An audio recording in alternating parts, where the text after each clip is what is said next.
Loved ones are remembering a Gates County EMT tonight. Steve Chopin died Tuesday morning in the line of duty. He was responding to an emergency call when he collapsed from a heart issue. 10 News 5's Liz Palka was in Gates County today to learn more about what happened. Yeah, and Liz, really a heartbreaking story for the whole community. It's so sad on many different levels, Anita and Tom. This was just like any other day. Steve Chopin was doing the job he had done for years. He had an extensive background in it. Then he collapsed, and his fiance, a paramedic, was the first to respond. We're all a family, even if it's an extended family, and it really hits hard. Immense grief from the Gates County community after the loss of Steve Chopin, a man who started in the rescue and EMS organization as a teenager.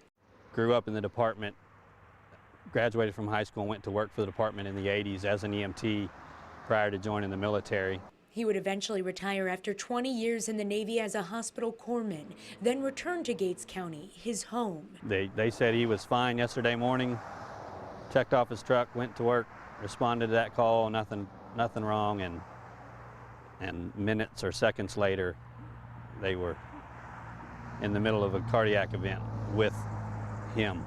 Chief Stormy Butts tells us a 53-year-old was responding to an emergency with his partner on Tuesday morning at the Gates House, an assisted living facility in Gatesville. He complained of shortness of breath. About 30 minutes into that call is whenever Steve collapsed. He says Chopin's fiancee, Deputy Chief Michelle Rudisil, was at work when she learned what happened. Who was the responding supervisor and initial paramedic to render care to Steve. Chopin was rushed to the hospital, but it was too late. Butts says a preliminary report from the medical examiner says he could have died from a bilateral pulmonary embolism, leaving his fiancée and 3 children behind. Always there to help, lend a hand, be a friend, an amazing father. Butts tells us Chopin will have full military honors at his funeral, as well as honors for dying in the line of duty. His viewing is set for Saturday, with the funeral happening on Sunday. I'm Liz Palka, 10 on your side.